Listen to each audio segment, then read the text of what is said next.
اللہ کو راضی کیا، لیکن کچھ بدبخت اور بد نصیب ایسے لوگ بھی ہیں کہ جن کی عبادت اللہ تعالیٰ اس رات میں قبول نہیں فرماتے۔ حضور صلی اللہ علیہ وسلم کی حدیث ہے کہ فرمایا کہ مشرک آدمی اللہ اس کو معاف نہیں کرتا، اور اسی طرح سے شراب پینے والا، نشہ کرنے والا انسان اگر توبہ نہ کرے، نشے کو نہ چھوڑے، اللہ اس کو بھی معاف نہیں فرماتے۔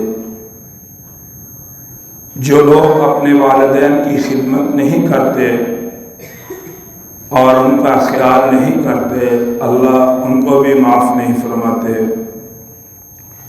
والدین کی خدمت، والدین کا ادب، والدین کا احترام، ان کا خیال رکھنا، یہ سب سے بڑی عبادت ہے۔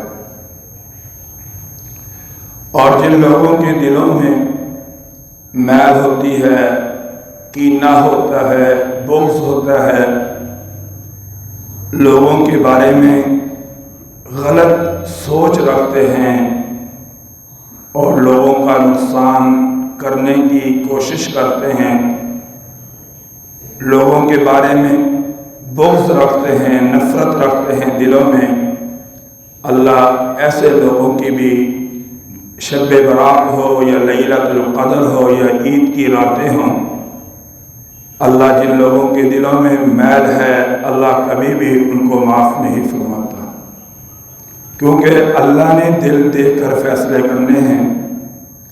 دل جتنے صاف ہوں گے، اللہ کی طرف سے اتنی رحمتیں آئیں گی، اور دلوں میں جتنی نفرت ہوگی، جتنا بغض ہوگا، انسان اتنا ہی اپنا نقصان کرے گا۔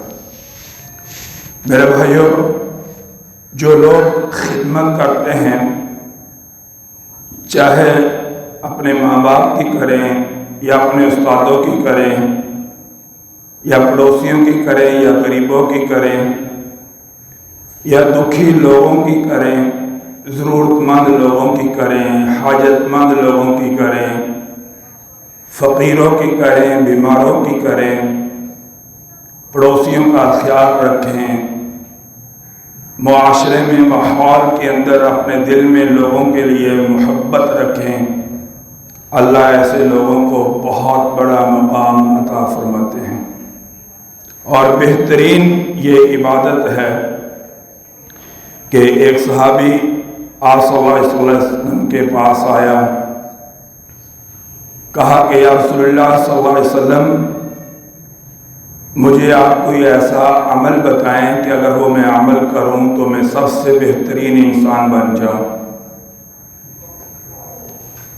آپ نے اس کو یہ نہیں کہا کہ تو فلانا کام کر لے یا یہ کر لے، بلکہ فرمایا کن نافع للناس، کہ تیرے جسم سے لوگوں کو نفع ہونا چاہیے، کہ تیری زبان سے، تیرے جسم سے لوگوں کو نفع ہو۔ تو حضور صلی اللہ علیہ وسلم نے فرمایا تھا کن خیر الناس، تو لوگوں میں بہترین انسان بن جائے۔ وہ لوگ خوش نصیب ہیں جو لوگوں کے کام آتے ہیں، جو لوگوں کی خدمت کرتے ہیں، جو اپنے ماں باپ، بہن بھائیوں کے ساتھ اچھے طریقے کے ساتھ پیش آتے ہیں۔ اللہ کے ہاں ایسے لوگوں کا بہت بڑا مقام ہوتا ہے۔ ایک حدیث میں آتا ہے کہ آپ صلی اللہ علیہ وسلم نے جنت کو بنایا، جنت الفردوس کو بنایا، بنانے کے بعد اللہ تعالیٰ سے جنت الفردوس ہم کلام ہوئے، کہنے لگی قد افلح المؤمنون، ایمان والے لوگ کامیاب ہو جائیں گے۔ تو اللہ تعالیٰ نے فرمایا کہ تیرے اندر وہ انسان کبھی بھی داخل نہیں ہو سکتا جو انسان بخیل ہوگا اور جو انسان لوگوں کا خیال نہیں کرے گا اور لوگوں کے ساتھ پیار اور محبت کے ساتھ کام پیش نہیں آئے گا۔ ایسا انسان اللہ نے فرمایا کہ میری عزت کی قسم، میری جلال کی قسم، میں ایسے انسان کو کبھی بھی جنت میں داخلہ نہیں دوں گا۔ اس لیے میرے بھائیوں، بہترین عبادت ہے، بہترین عمل ہے، بہترین جو ہے اللہ کو جو عمل پسند ہے وہ ہے انسانیت کی خدمت، لوگوں کے کام آنا، بے سہارا لوگوں کے کام کرنا، غریبوں کی ضرورتوں کو پورا کرنا، اپنے پڑوسی جو غریب دائیں بائیں آگے پیچھے ہیں ان کا خیال کرنا۔ فرمایا کہ یہ بہترین عبادت ہے۔ اللہ تعالیٰ نے قرآن پاک کے اندر یہ فرمایا ہے وَلَقَدْ كَرَّمْنَا بَنِي آدم، کہ ہم نے آدم کو بہت زیادہ عزت دی ہے، اور جو بنی آدم کا خیال کرے گا اور ان کی عزت کرے گا، ادب کرے گا، احترام کرے گا، فرمایا کہ وہ بھی بہت معزز اللہ کے ہاں ہو جائیں گے اور بہت زیادہ جو ہے عزتوں والے، عظمتوں والے ہو جائیں گے۔ خدمت کرنے والے لوگ جو ہوتے ہیں وہ اللہ کے ہاں بہترین ہوتے ہیں اور اللہ کے ولی بھی بن جاتے ہیں، اور اللہ تبارک و تعالیٰ کی ان کے ساتھ مدد بھی آتی ہے۔ اور جب انسان کسی کا کام بنائے گا اللہ اس کے کام بنائے گا، جو انسان کسی کی ضرورت کو پورا کرے گا اللہ کی ذات اس کی ضرورت کو پورا فرمائیں گے۔ ایک حدیث میں آتا ہے کہ بلکہ حضرت موسیٰ علیہ السلام جب مدین کی طرف نکلے تو خوف بھی تھا، فخرج منها خائفا يترقب، اور وہاں سے نکلے ڈرتے ہوئے اور پیچھے بھی دیکھ رہے تھے اور یہ بھی کہہ رہے تھے قال رب نجنی من القوم الظالمین، کہ اللہ مجھے ظالم قوم سے نجات دینا۔ یہ کہتے کہتے حضرت موسیٰ علیہ السلام مدین کے علاقہ میں پہنچ گئے۔ جب وہاں پہنچے تو وہاں جا کر دعا کی ربی انی لما انزلت الی من خیر فقیر، کہ اللہ مجھے ایسا بنانا کہ صرف اپنا محتاج رکھنا، کسی کا محتاج نہ بنانا، اور اپنے خزانوں سے جو ہے میری ضروریات کو پورا کرنا۔ یہ دعا کی اور وہاں ایک درخت کے سائے میں بیٹھ گئے۔ وہاں قریب ایک کنواں تھا اور لوگ آئے، انہوں نے آ کر اپنی جانوروں کو پانی پلایا۔ پانی پلانے کے بعد لوگوں نے اس کنویں کے اوپر پتھر رکھا اور وہ لوگ چلے گئے۔ جب لوگ چلے گئے تو دو عورتیں اپنے جانور لے کر وہاں پہنچی، دو لڑکیاں تھیں، اور انہوں نے جو بچا پانی تھا وہ پلانا شروع کیا اپنے جانوروں کو۔ تو حضرت موسیٰ علیہ السلام یہ معاملہ دیکھ رہے تھے، اور پھر انہوں نے جب ارادہ کیا کہ میں پوچھوں تو صحیح کہ کنویں سے پانی کیوں نہیں پلاتی، تو سوال کیا تو جواب ملا کہ پتھر بھاری ہے، ہم اٹھا نہیں سکتے۔ حضرت موسیٰ علیہ السلام نے اس پتھر کو اٹھایا، جانوروں کو پانی پلایا، اور وہ بچیاں وقت پر گھر پہنچ گئیں۔ لیکن اللہ کو ان کی یہ خدمت اتنی پسند آئی کہ اللہ نے حضرت موسیٰ علیہ السلام کو جو ہے وہاں جو یعنی اجنبی شہر تھا، کوئی واقفیت نہیں تھی، کوئی تعلق نہیں تھا، کوئی جاننے والا نہیں تھا، لیکن اس خدمت پر اللہ نے گھر بھی دے دیا اور اللہ نے بیوی بھی عطا فرما دی اور اللہ نے وہاں رشتہ دار بھی پیدا کر دیا۔ یعنی جو بچہ گھر کے اندر کام کرتا ہے، ماں باپ کی خدمت کرتا ہے، وہ بچہ بہت مقدروں والا ہوتا ہے۔ اور جو بچے ماں باپ کی تابع داری نہیں کرتے، گھر کے کام کاج نہیں کرتے، آوارہ گردی کرتے ہیں، دائیں بائیں آگے پیچھے بھاگتے ہیں، فرمایا کہ ان کے نصیب اتنے اچھے نہیں ہوتے، کیونکہ خدمت والے لوگ آگے نکل جاتے ہیں اور نکمے اور سست لوگ جو ہوتے ہیں وہ پیچھے رہ جاتے ہیں۔ حضرت موسیٰ علیہ السلام نے جو کچھ بھی پایا اللہ تعالیٰ سے وہ خدمت کے صلے سے پایا۔ نبوت ملی اس کی بھی یہی وجہ تھی کہ بیوی کو ساتھ لے کر آ رہے تھے اور راستے میں بیوی کو ضرورت پیش آئی خدمت کی اور اسی طرح سے آگ وغیرہ کی، تو وہاں بیوی کے لیے آگ لینے کے لیے گئے۔ اللہ تعالیٰ کو یہ عمل اتنا پسند آیا کہ اللہ نے نبوت عطا فرما دی اور کہا کہ موسیٰ آج کے بعد تو میرا نبی ہے۔ اور یہ ساری وجہ کیوں ملی اور یہ مقام کیوں ملا؟ کیونکہ حضرت موسیٰ علیہ السلام نے ایک انسانیت کی خدمت کی تھی، ان کے کام آئے تھے اور اللہ تعالیٰ نے یہ مقام ان کو عطا فرما دیا۔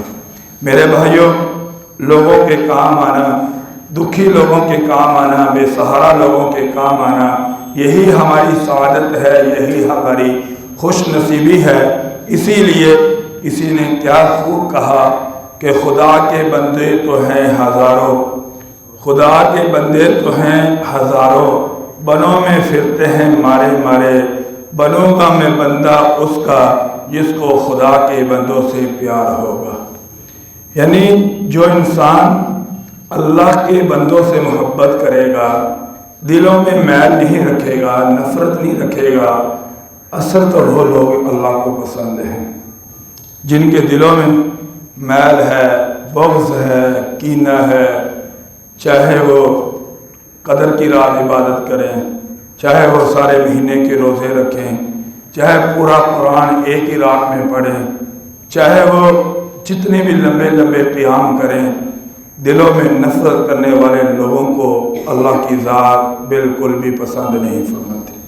اور ہمارے جو اولیاء اللہ گزرے ہیں، ان کے بھی کیا کمال تھا لوگوں کے ساتھ محبت کرنے کا۔ یہ حضرت علی حجویری رحمۃ اللہ علیہ بڑے مشہور و معروف اللہ کے ولی ہیں، لاکھوں لوگ جو ہے ان کا ان کے ساتھ عقیدت ہے، محبت ہے۔ ان کا ایک واقعہ آتا ہے کہ انہوں نے دریا کا سفر کیا اور کشتی میں سوار ہو گئے۔ جب کشتی میں سوار ہوئے تو انہوں نے بالکل بال کٹوائے تھے، بالکل سر جو تھا وہ گنجا تھا، اور یہ کشتی میں سیر پہ بیٹھ گئے، اور ان کے ساتھ جو لوگ بیٹھے تھے وہ بڑے تیز نوجوان لوگ تھے اور آوارہ گرد اور اسی طرح سے جو تھے بالکل بے ادب اور بدتمیز قسم کے وہ نوجوان اس کشتی میں بیٹھے تھے۔ انہوں نے جناب والا اپنی ٹوپی اتاری، کوئی گرمی محسوس ہوئی ہوگی، ٹوپی اتاری تو جو تھی ٹینڈ وہ چمکنے لگی، اور ایک نوجوان ان کے قریب آیا اور کہا کہ ماشاءاللہ بڑا خوبصورت میدان ہے، کیا کہنا، کیسا چمک رہا ہے، اور سر پہ ہاتھ پھیرنے لگا، اور پھر پھیرتے پھیرتے ایک دم سر دبایا بھی، بلکہ اپنی انگلیاں بھی سر پہ مارنے لگا۔ دوسرا نوجوان وہ بھی آگے بڑھا، اس نے بھی یہی بدتمیزی کی، تیسرے نے بھی کی، جتنے بھی وہ دوست اکٹھے تھے سب نے اسی طرح ان کا مذاق اڑایا۔ ہمارے جیسا ہوتا تو یا پھر وہ رہتے یا پھر ہم رہتے، لیکن یہ اللہ والے تھے، انہوں نے ہمیں ایک ادب دیا، ایک سلیقہ دیا کہ اچھوں سے تو ہر کوئی اچھا ہوتا ہے، تمہاری اچھائی کا پتہ اس وقت لگتا ہے کہ جب بروں کے ساتھ تم اچھے ہو۔ دل کے اندر الہام ہوا کہ آپ اشارہ کریں، ظاہری بات ہے اللہ والوں کا تعلق اللہ سے ہوتا ہے، اور اللہ بھی اپنے دوستوں کو خالی نہیں چھوڑتے، دوست کے کام آتا ہے، جن کی دوستی اللہ سے ہوتی ہے اللہ ان کے کام آتا ہے۔ تو آواز آئی کہ اگر آپ تھوڑا سا اشارہ کریں ہم ان کو اسی دریا میں غرق نہ کر دیں۔ تو انہوں نے آگے سے جواب دیا کہ اے اللہ تو ان کو ہدایت کیوں نہیں دے دیتے، ان کے دلوں کو نرم کیوں نہیں کر دیتا، ان کو کیوں نہیں انسانیت کی تمیز، ادب، احترام کیوں نہیں سکھا دیتا۔ بس یہ الفاظ زبان سے نکلنے تھے، دل میں آنا تھا، اللہ نے منظور کر لیا۔ وہی لوگ جو ان کا مذاق اڑا رہے تھے وہی لوگ معافی مانگنے لگے اور بعد میں ان کا ادب احترام کرنے لگے اور ان کی خدمت کرنے لگے، اور پھر وہی لوگ اپنے وقت کے ولی بھی بنے، نیک بھی بنے۔ تو اس لیے بھائیوں، انسان یہ سمجھے نا کہ میں تسبیح لے کر نیک بن جاؤں گا، یا 5 وقت کی نماز پڑھ کر نیک بن جاؤں گا، یا اسی طرح سے روزے رکھ کر یا قرآن کی تلاوت کر کے نیک بن جاؤں گا۔ یہ کام کرنے ہیں، لیکن اپنے دلوں میں لوگوں کے لیے بھی محبت کو پیدا کرنا ہے۔ اب دیکھیں، ہم نے جن کے پیسے دینے ہیں وہ دینے پڑیں گے، جتنی مرضی ساری رات عبادت کر لیں، وہ پیسے دے کر جان چھوٹے گی۔ ہم نے اگر کسی کو گالی دی ہے اس کو خوش کرنا پڑے گا۔ کسی نے سوال کیا کہ شب برات کو کون سے گناہ معاف ہوتے ہیں؟ سارے ہو جائیں گے، لیکن اگر کسی کا دل دکھایا وہ معاف نہیں ہوگا، اگر کسی کا برا تکا ہے وہ معاف نہیں ہوگا، اگر کسی کا نقصان کیا ہے وہ معاف نہیں اللہ پیدا کرے گا، اس کا ہمیں حساب دینا پڑے گا۔ یتیم بچوں کی جائیداد پہ قبضہ کر لیں، بھلے 20 حج کر لیں، اللہ ہمیں معاف نہیں کرنے والا۔ اور اسی طرح سے غریب لوگوں کی جو ہے ان کے ساتھ زیادتی کر لیں، ان کے اوپر ظلم کر لیں، اور پھر ہم جتنی مرضی اللہ کے راستے میں مال خرچ کر لیں، جب تک کہ ان کا ازالہ نہیں کریں گے اللہ کی ذات ہمیں کبھی معاف نہیں کرے گی۔ اس لیے جو ہمارا آپس کا تعاون ہے، ایک دوسرے کے کام آنا، ایک دوسرے کے بارے میں اچھا سوچنا، یہ عمل جتنا اللہ کو پسند ہے اس سے بڑا اور بہترین عمل اور کوئی ہو ہی نہیں سکتا۔ وہ نا صحابہ کرام رضی اللہ تعالیٰ عنہ، انہوں نے اپنا سفر شروع کیا، کچھ صحابہ نے روزہ رکھ لیا اور کچھ نے روزہ نہیں رکھا۔ نیت یہ کی کہ جب افطاری کا ٹائم ہوگا، ہم یہ نفلی روزے کی بات ہے، فرض روزے کی بات نہیں، فرض روزہ کسی کو معاف نہیں، تو جب یہ افطاری کریں گے تو ہم ان کے لیے کھانے کا انتظام کریں گے اور ان کی خدمت کریں گے۔ جب افطاری کا ٹائم آیا، کھانا پکایا، پانی لائے، ان کے لیے افطاری کا انتظام کیا، انہوں نے روزہ افطار کیا، تو اب دونوں کا اجر، ایک خدمت کرنے والے، دوسرے نفلی روزہ رکھنے والے، جب اللہ کی عدالت میں پیش ہوا تو آپ صلی اللہ علیہ وسلم نے فرمایا ذہب المفطر بالاجر، کہ جنہوں نے روزہ افطار کیا وہ خدمت کی وجہ سے روزہ رکھنے والوں سے آگے بڑھ گئے۔ ہمارے ہاں تو یہ ہے نا کہ وہ بھائی کام کرے، وہ کرے، وہ باپ کو سنبھالے، وہ ماں کو سنبھالے، میں نے 3 دن کر لیا وہ کرے، میں نے مہینہ سنبھال لیا وہ سنبھالے، یا یہ اس کی ذمہ داری ہے میری نہیں ہے۔ یہ جو لفظ زبان سے نکلتے ہیں وہ دنیا کا سب سے بد نصیب انسان ہے۔ خدمت کرو جب موقع ملے، جب موقع ملے، جب اللہ تعالیٰ ٹائم دے، کام آؤ، کسی کے بھی کام آؤ، کسی کے بھی، جتنے، یعنی اگر کوئی تمہارے آس پاس عیسائی رہتا ہے، غیر مسلم رہتا ہے، تم اگر اس کی بھی خدمت کرو گے اللہ اس پر بھی تمہیں اجر عطا فرمائے۔ وہ نا حضرت سلیمان علیہ السلام کا لشکر جا رہا تھا، ایک چونٹی کو اللہ نے بڑی فراست دی، انہوں نے محسوس کر لیا کہ سلیمان کا لشکر آ رہا ہے، تو اس نے اعلان کیا کہ میری ساتھ رہنے والی چونٹیوں راستے صاف کر دو، اپنی اپنی بلوں میں چلے جاؤ۔ اور پوچھا کیوں؟ کہا کہ ان سلیمان کا لشکر آ رہا ہے، کہیں وہ تمہیں روند نہ ڈالیں۔ قالت نملۃ یا ایھا النمل ادخلوا مساکنکم، کہا ایک چونٹی نے کہ اپنے گھروں میں چلی جاؤ، لا یحطمنکم سلیمان وجنودہ، سلیمان اور اس کا لشکر کہیں تمہیں روند نہ ڈالے اور تمہیں شعور بھی نہ ہو۔ جب یہ اعلان کیا وہ چونٹیاں اپنی جو ہے بلوں میں چلی گئیں، اللہ کو اس چونٹی کا یہ اجر اتنا پسند آیا کہ اللہ نے قرآن پاک کے اندر ایک سورت اتاری، اس کا نام بھی نمر رکھ دیا اور اس چونٹی کا ذکر بھی قرآن پاک میں کر دیا۔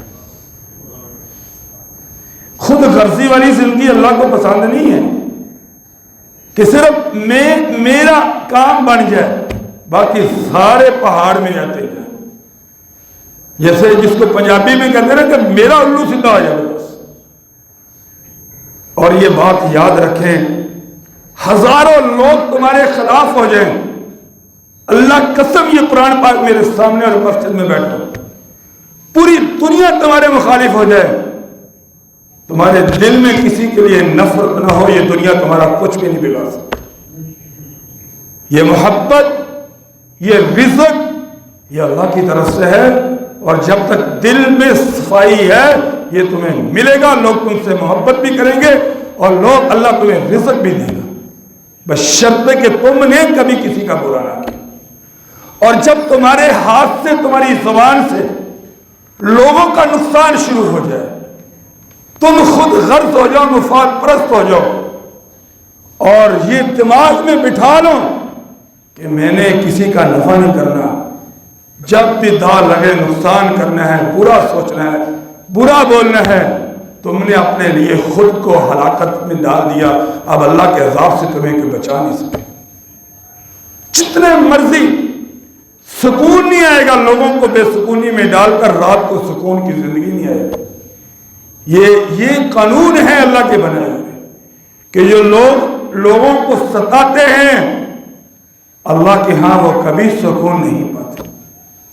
وہ حضرت عبداللہ بن جعفر رضی اللہ تعالیٰ عنہ بڑے مالدار تھے، بڑا ایک ان کا باغ تھا، ان کے باغ میں ایک سیاہ رنگ کا غلام کام کیا کرتا تھا، غریب تھا، 2 روٹیاں سوکھی لے کر آیا باغ میں، اتفاق سے وہ بھی باغ میں آ گئے۔ وہ ایک علیحدہ بیٹھے، ان کے پاس، غلام کے پاس ایک کتا آیا، کتا پاس آ کر بیٹھ گیا۔ انہوں نے ایک لقمہ روٹی کا توڑا کتے کے سامنے ڈال دیا، کتے نے کھا لیا۔ کہنے لگے لگتا ہے یہ کہیں سے آیا ہے، دور سے پڑوسی ہے، تو اس نے ایک روٹی ڈالی، وہ بھی کھا گیا، دوسری روٹی جو تھی وہ بھی کھا گیا، اب دونوں روٹیاں کتا کھا گیا، اب وہ خالی ہو گیا۔ یہ کتابوں میں واقعہ لکھا ہے کہ وہ جو باغ کے مالک تھے حضرت عبداللہ بن جعفر رضی اللہ تعالیٰ عنہ صحابی، وہ یہ معاملہ دیکھ رہے تھے، انہوں نے یہ نیکی دیکھی، ان کو وہ غلام بڑا پسند آیا اور ان سے محبت ہو گئی ان کو، اور ان کے قریب آ کر کہنے لگا کہ تو نے کتے کو دونوں روٹیاں کھلا دی، اس کی وجہ کیا تھی؟ کہنے لگے کہ مجھے محسوس ہوا کہ مجھ سے زیادہ ضرورت کتے کو، مجھ سے زیادہ ضرورت کتے کو ہے۔ میں نے کہا چلو گھر جا کے شام کو روٹیاں کھا لوں گا، اس لیے میں نے اپنی دونوں روٹیاں کتے کو دے دیں۔ وہ اللہ کا وعدہ ہے نا کہ تم مخلوق کے ساتھ اچھائی کرو، اللہ تمہارا کبھی برا نہیں ہونے دے گا۔ وہی باغ کا مالک کہنے لگا کہ مجھے تیرا یہ عمل اتنا پسند آیا، آج کے بعد تو اس باغ کا غلام اور خادم نہیں ہوگا، بلکہ اس باغ کا تو مالک ہوگا، اور یہ باغ میں نے تیرے نام کر دی۔ ہم تو اپنے سالن فریزروں میں خراب کر لیتے ہیں، لیکن غریبوں تک پہنچانے کی کوشش نہیں کرتے۔ گندم پڑی بڑولوں میں خراب ہو جائے گی، لیکن اتنا حوصلہ نہیں ہوتا کہ کسی ضرورت مند تک پہنچا دے۔ اور اتنے ضرورت مند لوگ ہیں اللہ کی قسم، اور لوگوں کو ضرورت ہے لیکن مانگتے نہیں ہیں۔ مانگنے والے تو اللہ معاف کرے وہ عیاشیاں کرتے ہیں، وہ تو پتہ نہیں فضول کیا کیا چیزیں کھاتے ہیں جو لوگوں کے سامنے ایسے پھرتے ہیں۔ ایسے لوگ تلاش کرو جن کے گھروں میں فاتح ہیں لیکن مانگتے ہیں، اور ان کو جا کر دو، پھر دیکھو اللہ تمہارے گھروں میں کیسے خوشیاں لاتا ہے۔ حضور صلی اللہ علیہ وسلم کے بعد 2 مسواکیں تھیں، ایک مسواک بالکل سیدھی، ایک مسواک ٹیڑھی۔ آپ نے کیا کیا؟ آپ کے ساتھ ایک صحابی تھا، آپ نے ٹیڑھی مسواک خود رکھ لی، سیدھی مسواک اس کو دے دی، کہا یا رسول اللہ صلی اللہ علیہ وسلم آپ یہ رکھیں، سیدھی مسواک آپ رکھیں، ٹیڑھی مجھے دے دیں۔ کہا کہ جو اجر تو اللہ سے چاہتا ہے وہی اجر میں بھی اللہ سے چاہتا ہوں۔ احب الناس الی اللہ انفع للناس، اللہ کو سب سے زیادہ محبوب لوگ وہ ہیں جو لوگوں کو نفع دیتے ہیں۔ اب ہم خود سوچیں ہم لوگوں کو کتنا نفع دیتے ہیں، لوگوں کے کتنا کام آتے ہیں، یہ اب ہم خود سوچیں۔ فرمایا کہ قیامت کے دن سب سے بڑا مقام ایسے لوگ کہ لوگوں کا حساب ہو رہا ہوگا، وہ لوگ جنت کے محلات میں بیٹھے ہوئے ہوں گے اور اللہ ان سے ہم کلام ہو رہا ہوگا، اللہ ان سے باتیں کر رہا ہوگا۔ حضور صلی اللہ علیہ وسلم نے فرمایا پوچھا کہ یا اللہ یہ لوگ کون ہوں گے؟ فرمایا کہ آپ کی امت کے وہ لوگ ہوں گے جو لوگوں کے لیے آسانیاں پیدا کرتے ہیں۔ بس اللہ سے دعا ہے کہ اللہ ہمارے اس وجود کو لوگوں کے لیے نافع بنائے، بہن بھائیوں کی خدمت کا موقع دے، دوستوں کی خدمت کا موقع دے، لوگوں کے کام آنے کا موقع دے۔ اللہ سے دعا ہے اللہ عمل کی توفیق عطا فرمائے۔ وآخر دعوانا الحمدللہ۔